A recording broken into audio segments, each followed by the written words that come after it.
Thank you.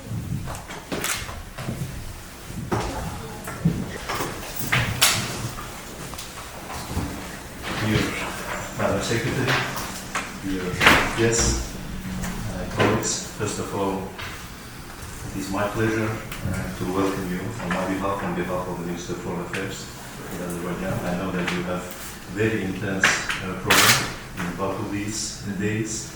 You are planning to attend the World Telecommunication Development Conference, one of the big international events in Azerbaijan, and at the same time, this is a very good opportunity to conduct a number of meetings devoted to US-Azerbaijan relations.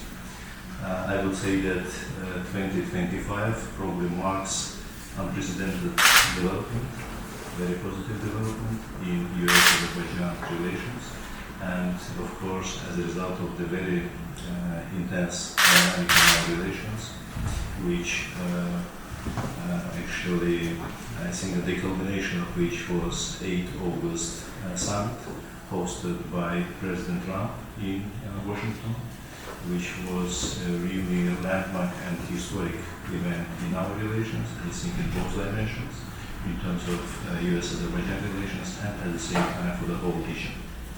And we are also very happy that right after the Washington summit, the intensity and dynamism in US-Azerbaijan relations even increased.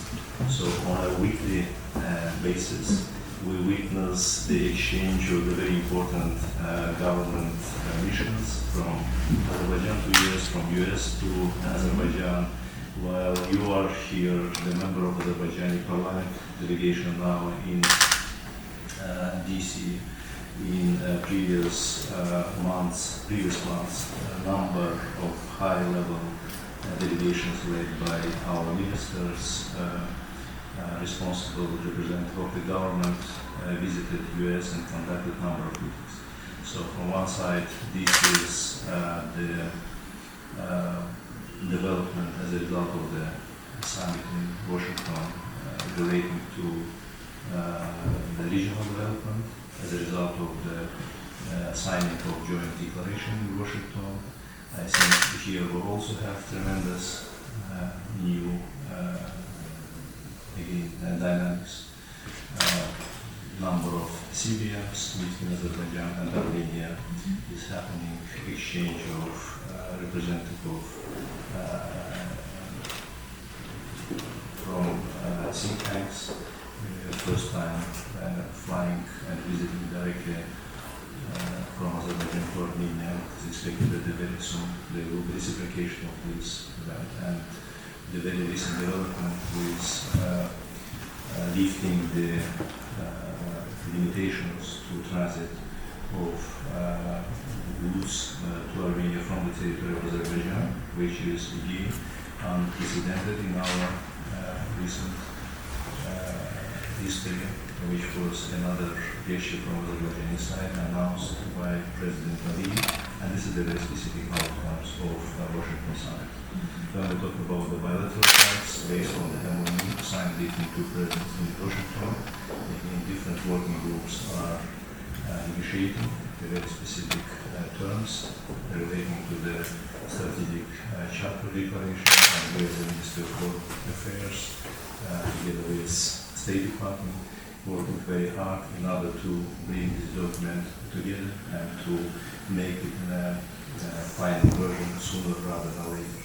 I think these and a number of other topics will be very probably timely and important for us to discuss. Welcome again. Thank you so much. Thank you, Mr. Foreign Minister, for your time today, for the warm welcome that you've given to me.